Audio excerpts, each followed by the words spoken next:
যতদিন না আমরা ন্যায় বিচার পাবো, তিলোত্তমা আমাদের পানিহাটির মেয়ের, ততদিন আমরা রাস্তায় আছি, রাস্তায় থাকবো, রাস্তায় ছিলাম।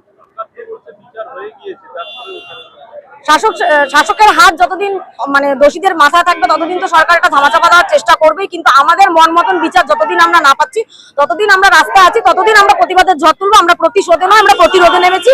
আর একটাও নির্যাতিতা যেন কোনো জায়গা না হয়, কারণ এই অভয়ার পরেও রাজ্যে বিভিন্ন দৃষ্টান্তমূলক ঘটনা ঘটেছে যেগুলো নক্কারজনক, এবং মুখ্যমন্ত্রী সেটাকে বসে বসে প্রাধান্য দিয়ে যাচ্ছে দিনের পর দিন। সেটা আমরা মেনে নিতে পারছি না।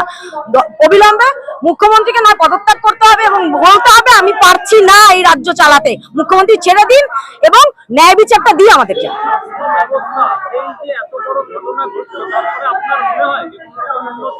একেবারেই নয়, স্বাস্থ্য ব্যবস্থা সেই তলানিতেই ঠেকে রয়েছে, এবং এই রাজ্যের মুখ্যমন্ত্রী এবং স্বাস্থ্যমন্ত্রী তথাকথিত মমতা ব্যানার্জি যতদিন থাকবে এই রাজ্যের স্বাস্থ্য ব্যবস্থার কোনো রকম উন্নতি হওয়ার সম্ভাবনা নেই।